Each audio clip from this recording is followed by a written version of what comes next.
الحمدللہ رب العالمین والصلاة والسلام علی سید المرسلین اما بعد فاعوذ باللہ من الشیطان الرجیم بسم اللہ الرحمن الرحیم۔ روحانی وظائف کے معزز ناظرین کو السلام علیکم۔ آپ نے 27 رجب المرجب کے وظائف کیے اور رات کو عبادات کی اور صبح اٹھ کر روزہ رکھا۔ آپ ان خوش نصیب لوگوں میں سے ہیں کہ جن کا نام ان لوگوں میں سے آ چکا ہے جو کہ کثرت کے ساتھ روزے رکھتے ہیں۔ حضرت سیدنا امام اعظم ابو حنیفہ رحمۃ اللہ علیہ کے بارے میں ہے کہ آپ کپڑوں کا کاروبار کیا کرتے تھے اور کاروبار میں دیانتداری اور مسلمانوں کی خیر خواہی کا خوب خیال رکھا کرتے۔ آپ کا نامی اس میں گرامی نعمان ہے۔ آپ 70 ہجری میں عراق کے شہر کوفہ میں پیدا ہوئے۔ 80 سال کی عمر میں 2 شعبان المعظم 150 ہجری میں وصال ظاہری فرمایا۔ امام اعظم رحمت اللہ علیہ جو بے مثال آپ کا ہے تقویٰ تو بے مثال ہے آپ کا فتویٰ ہے علم و تقویٰ کہ آپ سنگم امام اعظم ابو حنیفہ۔ امام اعظم ابو حنیفہ رحمت اللہ علیہ کے بارے میں نے آپ کو اس لیے بتایا کہ شعبان المعظم جو کہ آنے والا ہے اس کی 2 تاریخ کو حضرت امام ابو حنیفہ رحمۃ اللہ علیہ کا عرس مبارک ہے، لہٰذا آپ نے خوب احصال ثواب کرنا ہے۔ ماہ رجب المرجب جو کہ اللہ پاک کا پیارا مبارک اور بابرکت ترین مہینہ ہے اور ہم سے رخصت ہونے جا رہا ہے، تو جن لوگوں نے اس میں کثرت کے ساتھ بیج اگائے یعنی عبادات کی وہ تو تیار ہو جائیں کہ اب ان کی فصلیں شعبان المعظم میں پکنے والی ہیں اور ان کا پھل وہ رمضان المبارک میں کھائیں گے۔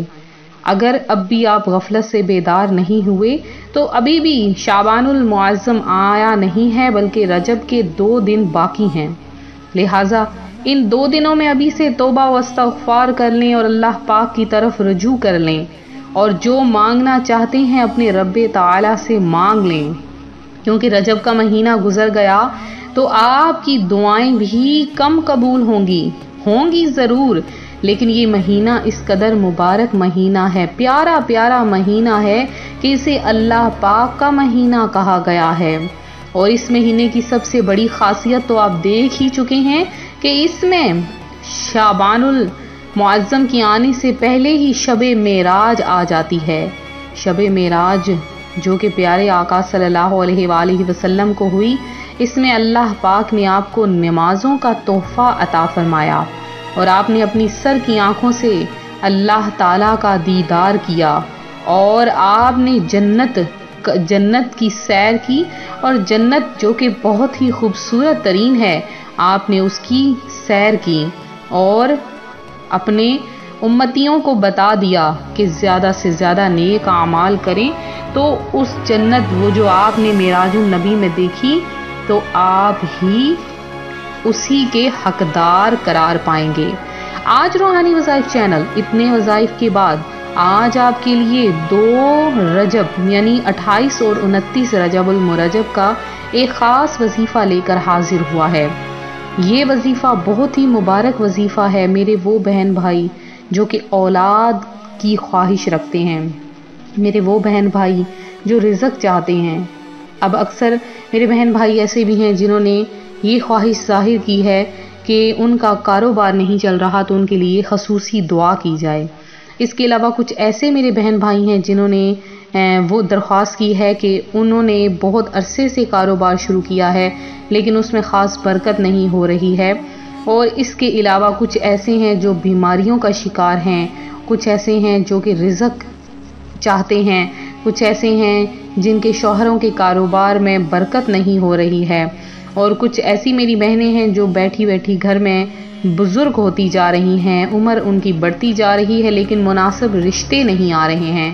اس کے علاوہ جتنے بھی میرے بہن بھائی پریشان حال ہیں ان کے لیے آج کا میرا یہ وظیفہ ہے، 2 دن کا وظیفہ ہے اور ہے بھی بہت ہی آسان، چٹکیوں میں حل ہونے والا وظیفہ ہے۔ آپ نے یہ وظیفہ کرنا ہے اور اس کے بعد اللہ کی رحمتیں آپ اپنی آنکھوں سے دیکھیں گے کہ کیسے آپ کے دن پھر جائیں گے، کیسے آپ کی زندگیوں میں بہاریں آ جائیں گی، آپ کی دعائیں قبول ہونا شروع ہو جائیں گی۔ بس آپ نے یہ عمل کرنا ہے، تو عمل کی تفصیل بتانے کے بعد میں عمل آپ کو بتاؤں گی آپ نے کس طرح سے کرنا ہے اور کیا عمل ہے اور یہ کہاں سے آیا عمل اور کس طرح سے آپ نے اس عمل کو کرنا ہے، صحیح سے سن لیجئے۔ تو 28 اور 29 رجب المرجب دن کے کسی بھی حصے میں کوشش کریں کہ عصر کی نماز کے بعد آپ اس عمل کو کریں۔ عصر کی نماز کے بعد آپ نے پہلا کلمہ یعنی لا الہ الا اللہ یہ آپ نے 33 بار پڑھنا ہے۔ لا الہ الا اللہ 33 بار پڑھنا ہے اور یا اللہ بار آپ نے پڑھنا ہے۔ ایک لفظ یا اللہ ایک بار آپ نے پڑھنا ہے۔ یہ ایک بار پڑھنے کا عمل بہت ہی خاص ہے اور اس ایک لفظ کی بدلے میں اللہ پاک آپ کو کروڑوں آپ کی دعائیں قبول فرما دے گا۔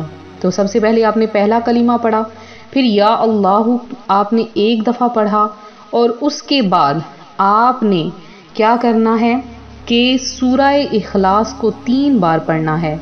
پڑھنے کے بعد یہی سیم عمل آپ نے اگلے دن بھی کرنا ہے۔ عمل کے شروع اور آخر میں آپ نے درود پاک ضرور پڑھنا ہے۔ جب عمل مکمل ہو جائے دوسرے دن یعنی 29ویں رجب کو تو آپ نے اللہ کی بارگاہ میں اپنے وظیفے کے مکمل ہونے کی دعا کرنی ہے، یا باری تعالیٰ میں نے وظیفہ کیا میری فلاں حاجت کو پورا کر دے۔ آپ کے منہ سے جو پہلی حاجت نکلے گی وہ فوری پوری ہو جائے گی اور آپ ایک ہی حاجت منگوا سکتے ہیں۔ اس وظیفے کی یہ ایک برکت ہے کہ ایک لفظ منہ سے نکلے گا اور ایک ہی حاجت فوری پوری ہو جائے گی۔ تو آپ نے یہ عمل کرنا ہے اور اس کے بعد ہمیں بھی دعاؤں میں یاد رکھنا ہے۔ تو اس کے علاوہ اب میرے جتنے بہن بھائی جنہوں نے دعا میں حصہ لیا اس میں ایک میرے بھائی ہیں احمد شریف اور اس کے علاوہ سالیہ ہیں اور اس کے علاوہ عائشہ نکہت اور بھی بہت سے انہوں نے نام دیے ہیں۔